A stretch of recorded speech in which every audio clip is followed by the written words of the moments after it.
দীর্ঘদিন ধরে কোনো গতি নেই শেয়ার বাজারে। বিনিয়োগকারী থেকে শুরু করে টিকে থাকতে হাউসগুলো রয়েছে বিপাকে। তবে আসন্ন মুদ্রানীতিতে সুদ হার কমালে কিছু প্রাণ পাবে শেয়ার বাজার। সানি আহমেদের প্রতিবেদন।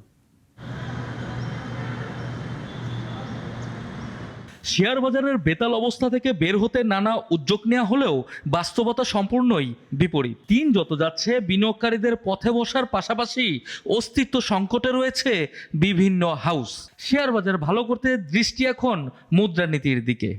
না কমলে মার্কেট খুব যে বেশি আশা করা এগুলো ঠিক না। মনিটারি পলিসি ওয়েট করো, ওইখানে বোঝা যাবে সুদের হারে কমানোর পক্ষে। কারণ আমি সুদের হার এটা অ্যাবসলিউটলি বাংলাদেশ ব্যাংকের হাতে। এদিকে গেল ডিসেম্বরে মূল্যস্ফীতি 0.49% কমে দাঁড়িয়েছে 10.89%। এছাড়া খাদ্যে মূল্যস্ফীতি 0.88% কমে দাঁড়িয়েছে 12.92%। অর্থাৎ ডিসেম্বরে মূল্যস্ফীতি কমলে সুদ হারে ইতিবাচক পরিবর্তন ঘটবে, এমনটাই জানিয়েছিল বাংলাদেশ ব্যাংক।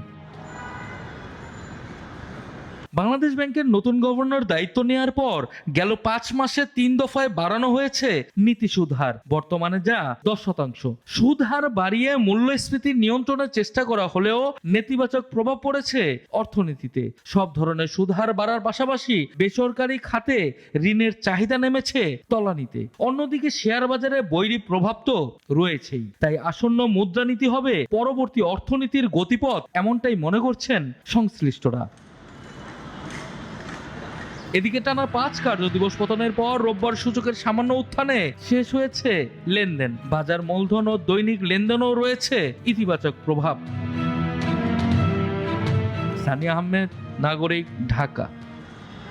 250-টিরও বেশি ডিজাইন অপশন নিয়ে ওয়ালটন স্মার্ট ফ্রিজ, বোঝে আপনার প্রয়োজন।